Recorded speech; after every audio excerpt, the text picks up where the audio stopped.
Oke. Bismillahirrahmanirrahim. Assalamualaikum warahmatullahi wabarakatuh. Waalaikumsalam warahmatullahi wabarakatuh. Gimana kabarnya hari ini? Bapak semuanya sehat? Sehat, Bu. Baik ya? Baik, Bu. Nah, sebelum memulai pembelajaran kita hari ini, alangkah baiknya kita membacakan basmalah.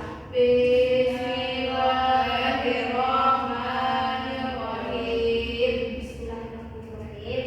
Nah, sebelumnya Ibu ucapkan terima kasih kepada Ananda. Pada kesempatan kali ini, Ananda bertemu lagi bersama Ibu pada mata pelajaran SKI ya?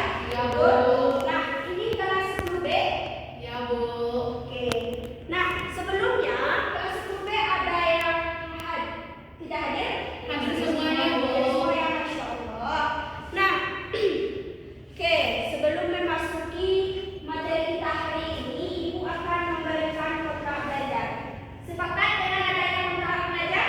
Sepakat, Bu. Nah, kontrak belajarnya itu seperti apa, Bu? Nah, kontrak belajarnya itu adalah segala sesuatu yang tidak berhubungan dengan materi kita hari ini, Ananda simpan terlebih dahulu. Dan Ananda memperhatikan Ibu ketika Ibu menjelaskan di depan, dan apabila ada kata sama Ibu nantinya, Ananda tidak memperhatikan Ibu, Ibu minta Ananda untuk menantikan Ibu menjelaskan materi di depan. Ya? Oke, nah minggu lalu kan kita sudah membahas tentang mamluk ya. Ya, Bu. Nah, Ibu harap Ananda sudah memahami dan juga mengulangi materi kita minggu lalu di rumah. Dan hari ini kita masuk ke materi baru, yaitu adalah tajdid. Nah, tujuannya kita mempelajari ini adalah kita akan mengetahui terlebih dahulu, memahami terlebih dahulu apa sih itu tajdid dan apa sih manfaatnya gitu. Nah, langsung saja ke materi kita, yaitu tajdid. Ada yang tahu itu apa arti tajdid? Maduan, Bu. Ya, betul sekali Ananda. Artinya itu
partisipasi aktif umat Islam dalam negara. Nah, selanjutnya itu adalah tajdid di era digital.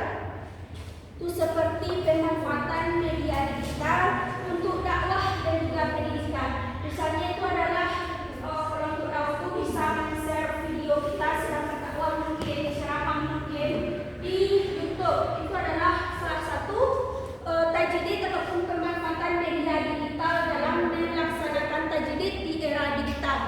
Nah, yang selanjutnya itu adalah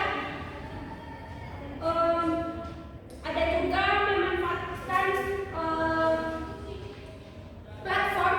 platform seperti kajian virtual untuk melakukan pembaharuan Islam itu tajdid di era digital. Itu adalah salah satu contoh untuk melaksanakan tajdid di era digital, memanfaatkan teknologi.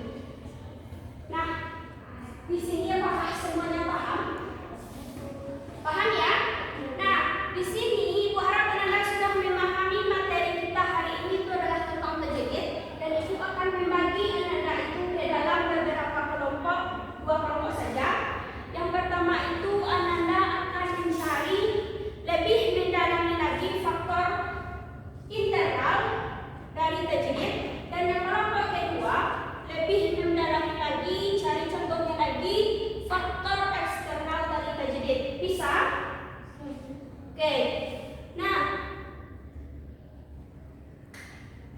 boleh dibuat nada di buku latihannya. Oke, nanti tujuannya itu tujuan Ibu membentuk kelompok ini itu Anda akan lebih memahami lagi faktor internal dan juga faktor eksternal dari tajdid, dan juga terutama lebih memahami lagi materi kita hari ini yaitu tentang tajdid. Nanti Ibu minta kepada Nanda untuk mempresentasikan ke depan kelas. Oke, Nanda, apakah semuanya sudah siap? Siap, Bu. Oke, kira-kira dari kelompok 1 boleh mempresentasikannya? Bu. Baik, saya perwakilan dari kelompok 1 akan mempresentasikan tajdid mengenai faktor internal. Nah, ada beberapa faktor internal dari tajdid ini. Yang pertama yaitu kemerdekaan pemikiran jumhur, di mana terjadi keterikatan berlebihan pada otoritas mazhab dan taklid. Yang kedua itu kemunduran umat Islam. Banyaknya wilayah Muslim mengalami kemunduran dalam politik, ekonomi, sosial, dan pendidikan. Yang ketiga yaitu penyimpangan di ajaran Islam, yaitu di mana praktik keagamaan yang bercampur dengan budaya lokal atau takhayul yang tidak berdasar pada Al-Quran dan hadis. Yang keempat yaitu semangat kembali ke Al-Quran dan Sunnah, di mana kesadaran bahwa solusi bagi problem umat adalah dalam ajaran dasar Islam. Nah, yang terakhir yaitu kebangkitan intelektual Muslim, di mana munculnya ulama dan cendekiawan Muslim yang menguasai berbagai disiplin ilmu, dan juga terbentuknya kesadaran akan pentingnya ilmu pengetahuan dan ijtihad dan menghadapi tantangan zaman. Sekian, Bu. Terima kasih. Oke, terus untuk Ulfa. Oke, terima kasih kepada Ulfa. Benar sekali Anda, karena faktor boleh. Nah, karena faktor internal dari tajdid itu ada seperti halnya bid'ah ya. Bid'ah itu adalah suatu hal kesesatan, jadi harus dipertahankan lagi, harus dikembalikan lagi sesuai dengan ajaran Al-Quran dan juga Sunnah. Berapa buat? Silakan.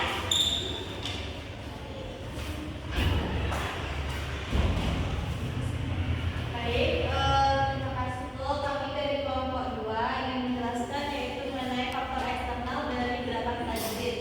Nah, faktor eksternal dari gerakan tajdid ini itu yang pertama itu penjajahan Barat, di mana